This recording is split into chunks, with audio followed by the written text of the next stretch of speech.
Hello, everyone. I'm Dr. Rihab Khalid, Research Fellow at Lucy Cavendish College, University of Cambridge. And the title of my talk today is Gendering Practices and Policies in the South, Lessons for Improved Equity and Sustainability in Pakistan's Domestic Energy Sector. So my talk today is based on the paper written by myself and my colleague, Dr. Chris Folds from Global Sustainability Institute, Anglia Ruskin University. So let me begin with an introduction to the project. Now, our paper is based on the ARU Global Challenges Research Fund project titled Gendering the Construction of Energy Needs in the Global South, that aims to investigate how access to affordable, reliable, sustainable, and modern energy, which is the United Nations Sustainable Development Goal 7, is constructed by professional actors and with what implications for gender equality, which is SDG 5, in the Global South. This project is based on a collaboration of 11 partners across 6 countries, focusing on 4 case study areas, conducting 86 interviews across these to deliver 4 policy briefs. Of these, I'm going to present the preliminary findings for Pakistan today. Just to give you a quick background context, Pakistan, like many countries in the South, faces rapid urbanization and economic growth under critical challenges of climate change. The country is heavily reliant on fossil fuels, with about 30% of its population still without access to electricity. And the country faces critical challenges in its off-grid rural electrification. As for gender, Pakistan has still a long way to go to achieve gender equality and women's equal economic participation. Now, most women-related policies and programs in the last few decades have focused on supporting legislation to prevent violence, while less attention has been given to gender mainstreaming in the socio-economic and political arenas. So our data collection for the project included 21 semi-structured interviews with energy sector professionals from policy bodies, regulatory authorities, electric utilities, NGOs, development authorities, as well as delivery services, to understand their experiences and expectations of gender equity in Pakistan's energy policy and practice. Moving to the research frame, so our research was guided by 3 theoretical concepts which form a point of departure for the preliminary analysis. The first is a practice theoretical approach to domestic energy consumption, in which energy demand is conceptualized as an outcome of social practices, and in which professional and household practices are dynamically interconnected and determine energy use. And following on from a constructivist approach, gender is thought to be performed in the carrying out of energy-consuming practices.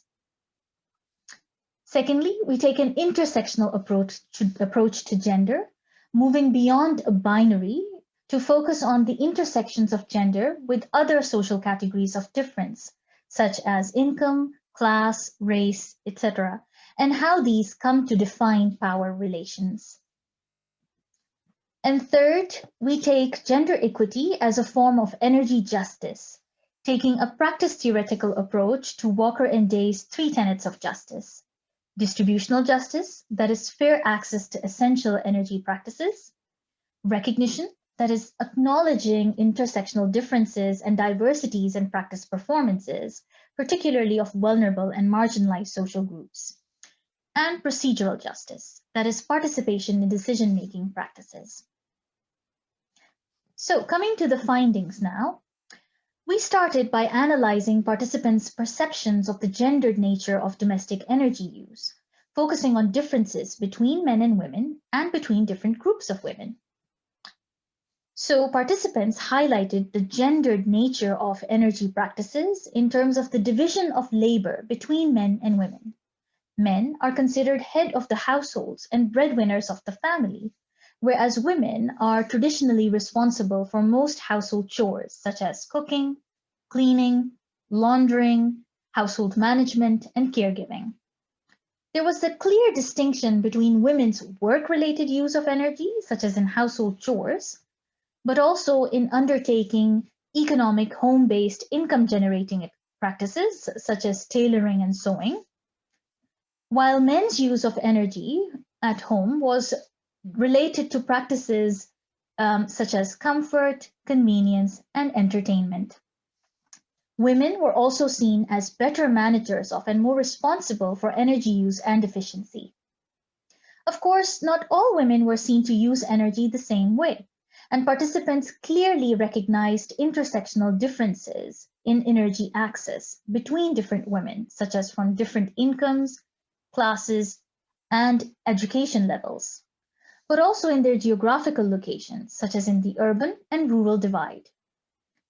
So in part, differences were related to unequal infrastructure development, which means that women in rural areas spend greater times in collecting fuel wood, water, and cooking that involves greater drudgery, whereas high-income urban women are seen to have greater freedom of movement and access to technologies like mobile phones, computers, televisions, and other household goods. Some of the key takeaways from the expert interviews were that distributional energy access is partly the result of patriarchal sociocultural norms that marginalize women's energy needs, and cultural norms of purdah that entail a socio-spatial division of private and public spheres further skews distribution. But all three forms of injustices were evidenced in the gendered access to energy, not just distributional injustices, but also a lack of recognition of women's economic participation through home-based income-generating activities, and procedural injustices in women's lack of participation in decision-making practices. So although women were seen to use more energy at home, this didn't translate into greater control, since it's still the men who are responsible for most energy-related decision-making and finances. So looking at some of the implications for equitable energy access in policy, the first is moving beyond gender neutrality. Now, some of the key challenges for gender mainstreaming identified during the interviews were: first, most participants believed in the gender neutrality of energy policy. Although they acknowledged differential gender needs that should be considered in the implementation of policy, they were unable to recognize the adverse effects of genderless policies. For example, one female participant from a development authority said that policy should be genderless and that measures should be incorporated regardless of whether they are related to females or males. Secondly, the understanding of gender went only so far as to address the gender division of labor, overlooking its social construction, resulting in an absence of emphasis on challenging existing gender norms. And third, for most participants, the dominant perception was that gender differences don't exist in terms of access, but only in terms of the demand for energy. And while the first is considered part of their remit, the latter does not factor into organizational roles and responsibilities. For example, one participant, a male participant from an electric utility, said that gender inequity is more related to the use of energy after access is provided. There are certainly differences in usage, but in providing electricity, I don't think there is really a difference. So this divide results in a disconnect between gender-neutral policy objectives and on-ground gender-biased energy outcomes, in which women's needs and access to energy remains marginalized. This means that there is a need to integrate energy access with its use. And for this, practice theory provides a useful framing of consumption as shaped by and shaping energy production and provision. Now, there are two things here that need greater attention. The first is addressing the knowledge gap and lack of information on energy access and its distributional and intersectional impacts. For example, through data on women's energy needs. But also, to better address women's needs, there need to be more women making decisions in energy policy and practice. So let's look at these 2 points in greater detail. The first is determining the right scale and scope of intervention. Now, we know that there is an uneven distribution of resources between household members, and so policy should move beyond the household as its unit of observation. So disaggregated intra-household data is required to understand the diversities of demand and intersectional differences. For example, by collecting data on the why, where, who, and what of domestic household practices. And to collect this data, there need to be more field-level extension workers in ministries of energy that ensure meaningful engagement with both men and women, for instance, in collecting gendered field data. For example, one participant highlighted how, in her experiences, focus group discussions work better with men who are generally more assertive and outspoken about their needs, compared to women with whom observations and ethnographies worked better. Also, being more reflexive in designing interventions to ensure women's needs are given priority, but without overlooking the relational aspects of gender that can risk alienating men from the conversation, because in most cases, they're the ones holding the purse strings. As one participant said, if you're appealing to or orienting a product just to women, then that might not work because your customer is still going to be the men. And if they're not targeted, that's bad marketing. And so marketing interventions that highlight benefits for both women and men can have greater success. Moving on to women's participation in decision-making to overcome procedural injustices.